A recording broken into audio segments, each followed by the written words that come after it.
Morning and welcome to a new blog. সকালটা শুরু করছি অনেক দিন বাদে চিয়া সিড দিয়ে, এবং ভোটের আগের দিনের সকাল বা ভোটের আগের দিন, সকাল শুধু নয়, ভোটের আগের দিন কোনো বেরোনোর গল্পই নেই, কিন্তু অনেক কটা প্ল্যান রয়েছে। ঘুরতে বেরোতে পারবো না বা কোথাও যেতে পারবো না তো কি হয়েছে, অনেক প্ল্যান রয়েছে আজকে। যাই হোক, আমি গেছিলাম হাঁটতে, এখন এসছি ছাদে এবং খটখটে রোদ্দুর, মানে গা জ্বালিয়ে পুড়ে দিচ্ছে এরকম রোদ্দুর। আমি জানি না ভিডিওতে কতটা বোঝা যাচ্ছে, কিন্তু বিশ্বাস করো গরমে না মানে প্রাণটা ওষ্ঠাগত হয়ে যাচ্ছে। মানে ছাদে যে 2 মিনিট দাঁড়াবো সেটারও জোর নেই। আর তার পর মুহূর্তেই ঝমঝম ঝমঝম করে বৃষ্টি, মানে ছাদে কতক্ষণ, আধ ঘন্টাও ছিলাম না। ওরকম খটখটে রোদ্দুর এবং তারপরে ওরকম 10 মিনিটের জন্য ঝমঝম করে বৃষ্টি। কেন যে হয় বা কি করে যে হয় আমি জানি না। মানে শরৎকাল হয়ে যাচ্ছে ধীরে ধীরে, গ্রীষ্মকালটা। যাই হোক, লাঞ্চে আমার সব ফেভারিট খাবার দাবার ছিল। ডাল ছিল, পটল ভাজা ছিল, তার সাথে চিংড়ি মাছ ছিল, মনটা বেশ খুশি। কিন্তু এখন সন্ধেবেলা একটুখানি খিদে পাচ্ছে, তাই জন্য ম্যাগি বানাতে বসেছি। আর আমি যেটা করি, ম্যাগির মশলাটা না জল ফুটে উঠলে আগে দিয়ে নিই, তারপরে ম্যাগিটা দিই।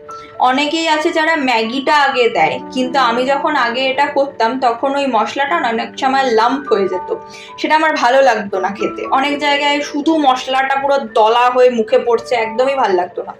তারপরে আমি ভাবলাম যে আচ্ছা, এই চেঞ্জটা করা যাক। তো তোমরা কারা কারা করো সেটা আমাকে অবশ্যই জানিও।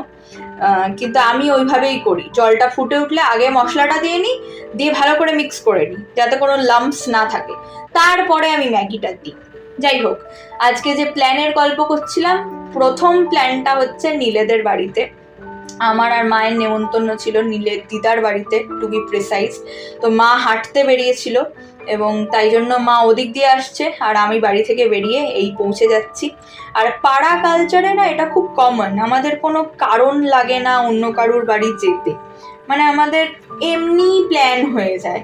যেমন এই প্ল্যানটা কি করে হয়েছে তোমাদের বলছি। মা অনেক সময় হাঁটে বা আমি অনেক সময় ফিরি, তখন দিদার সাথে আমাদের দেখা হয়। সেই করতে করতে, কথা বলতে বলতে, আচ্ছা ঠিক আছে অনেক দিন দেখা হয় না, একদিন যাবো খন, এই করতে করতেই কিন্তু এই প্ল্যানটা হয়েছে। মানে সেরকম কোনো স্পেসিফিক কারণ নেই, কিন্তু র্যান্ডামলি প্ল্যানটা হয়ে গেছে, আর আমরা বেশ আনন্দ করে গল্প করছিলাম। তারপরে চলে এসেছি মাতোর এখানে। মাতো আমাদের সবার জন্য আইসক্রিম কিনে রেখেছে, এবং মাতোর শান্তি হবে না যদি না আমি সামনে বসে আরাম করে আইসক্রিমটা খেয়ে তবে বাড়ি আসি। সেই জন্য আমি এখন আইসক্রিম খাচ্ছি, মাও অবশ্য রয়েছে আমার সাথে। তো আমরা আইসক্রিম খাচ্ছি আর গল্প করছি। আর বাবার আজকে একটা কোঅপারেটিভের মিটিং রয়েছে, সেই কারণে বাবা আসেনি। এই যে আমি যখন ঢুকছিলাম তখন একজন কাকু, যারা সবাই বসে রয়েছে তাদের মধ্যে একজন কাকু আমাকে ডাকলো, ডেকে কোল্ড ড্রিঙ্কস খাচ্ছিল ওরা, তো আমাকে একটু অফার করলো। আর এসব খেয়ে এত পেট ভরে গেছে যে আজকে ডিনারটা স্কিপ করতে হবে, তাই ডিনারে শুধু দুধ। চলো টাটা, দেখা হবে আরেকটা নতুন ব্লগে।